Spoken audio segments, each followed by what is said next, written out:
I'm Azuki, you probably don't know me, and if you do, hey, what's up? If you don't, you've somehow made it to my very first YouTube video. So welcome to my channel. Wow, that's my very first time saying it, and hopefully not my last. I started on YouTube with shorts, and then I started live streaming, so you'd think I'd be comfortable in front of the camera, but let me tell you, I'm still very uncomfortable. Are we making eye contact right now? Hi.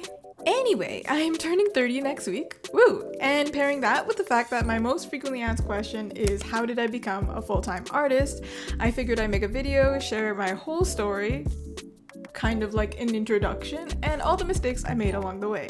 That way you can learn from my mistakes and avoid them, or if you've already made them, you can feel reassured that you're not the only one, because the internet has taught me that I don't have a single unique experience ever.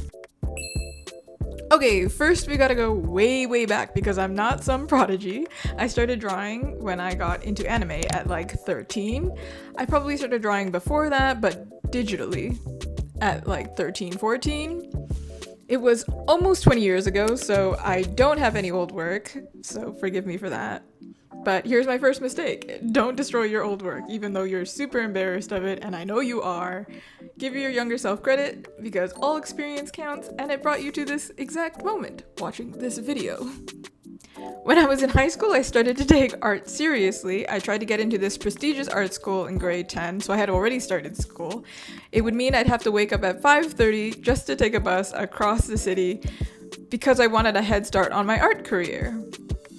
There were 5 applicants and only 2 spots, so you can go ahead and guess I did not get in. Teenage me was absolutely shattered, but I ran into the very popular misconception early on. You don't need art school, but it can help. If you keep watching, I'll talk a little bit more about art school because I did have some experience with it. Now, I don't regret anything, but it's time for my biggest mistake. Pretty early on, huh? I got into illustration at OCADU. It's Ontario College of Art and Design University. I know, it's a really stupid name. I'm really still stuck on that. Why is it a college and university? In fact, the interview actually accepted me on the spot. I don't actually think they're supposed to do that, but it was nice that someone finally recognized I have potential and this is a thing that I could do. But for some reason, I took a hard left, get it? Not a right, and went to Ryerson University, now Toronto Metropolitan University. I know, stupid names, I don't know, for fashion design. I did do some fashion illustration in school, but for the most part, for like 6 years from this point onward, I kind of stopped drawing. And I'm not exaggerating when I say it was the most miserable time of my life. My mistake wasn't majoring in the wrong thing. We all do that. But it was forcing myself to stay in the same program because of sunk cost fallacy for way longer than I needed to. I was forcing myself to do something I wasn't passionate about. I just didn't believe in myself or my art. And so I tried to be something that I am not. So I actually ended up dropping out in my final year. A whole lot of people judged me for this move, but I knew it was the right thing for me. Hi, sorry, up close and personal for like a tiny bit. This is a very important note. I got married right after I dropped out of university. So from this point onward, my partner is actually supporting me for a lot of my art journey. I never want anyone to assume that I did this all myself because, come on, you heard my journey so far. It was absolutely not just me. I didn't waste time though, or arguably I did waste time based on what happened. I immediately went to game art and animation at Seneca. So I'm finally at a school with a normal name. It was a 1-year program, and spoilers, I also didn't finish this one. I promised myself I would never dedicate my time and effort to something that I wasn't passionate in ever again. And 3D modeling and animation just wasn't it. But I did find my passion for concept art and almost a little bit of illustration here. So it wasn't a total loss, but back then it really felt like it was. I started feeling like a total failure, so my next mistake here was just completely giving up. Failing is necessary and it's a part of growth. It's okay to fail. It's not the end, but younger me thought it was. So now we can finally start tracking my history online because I started posting my art in 2018. If you look through my Instagram, you'll only see stuff maybe from 2019. I still haven't kicked that habit of destroying my old works, but I have them somewhere. Offline though, my husband noticed I was stagnating, both in my skill and in my journey. I didn't really have any direction. I did start offering commissions in 2019, but it wasn't really taking off. I think I had like 5 at this point. So big credit to him. He was the one who actually pushed me to go back to school again. He pushed me to take some art courses, even though I was really scared of failing again. More than that, I just didn't want to be a financial burden. I think a concern a lot of artists have, honestly. I reluctantly went for it.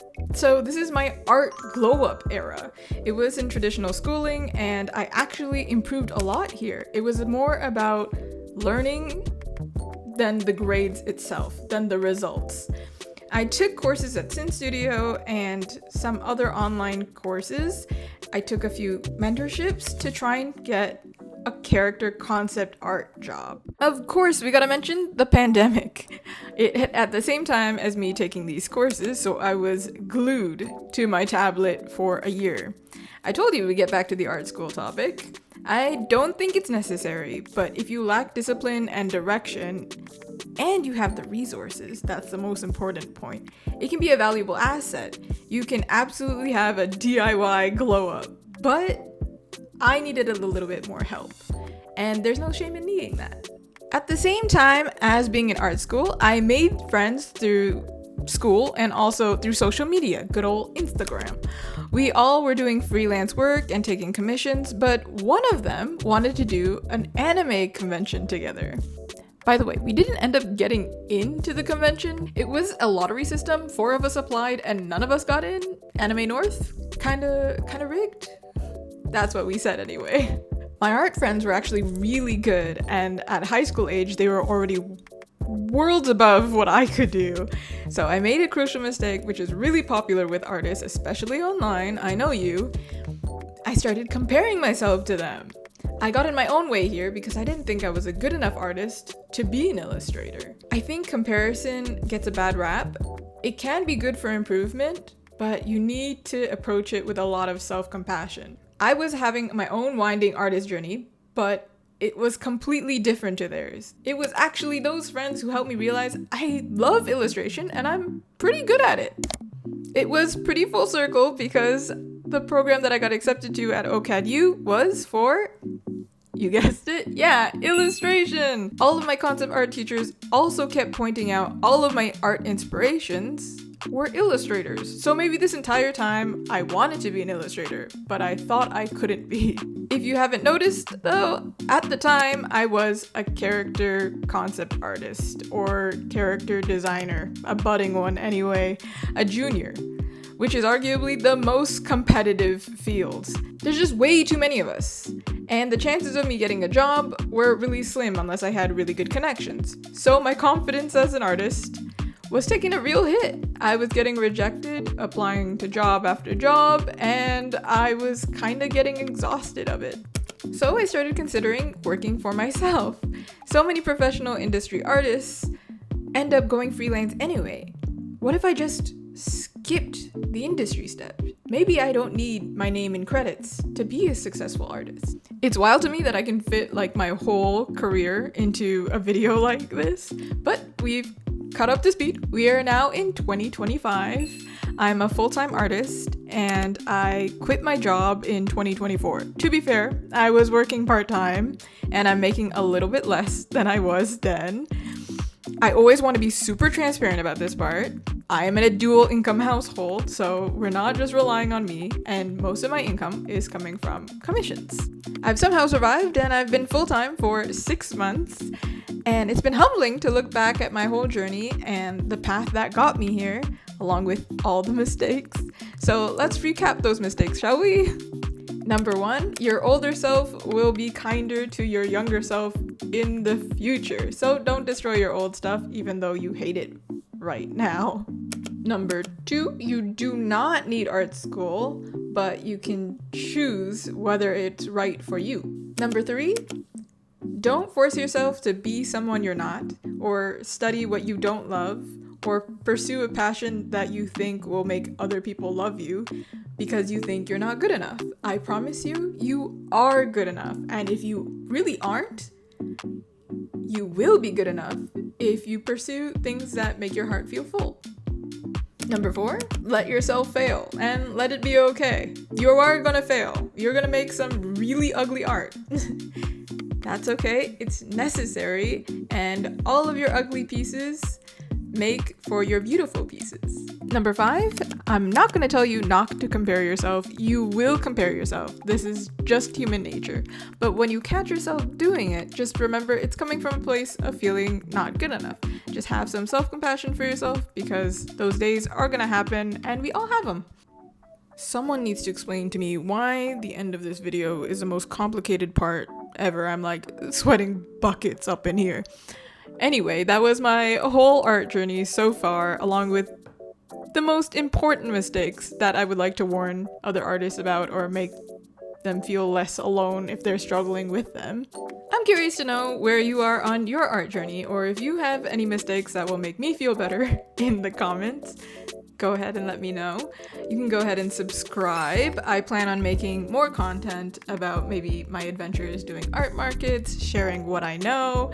I think it helps to have somebody online that represents you, somebody who's kind of a mess with their undecorated walls, their frizzy hair, their messy desk in the background with poor lighting. So let me know if you want to see more. Until then, bye-bye!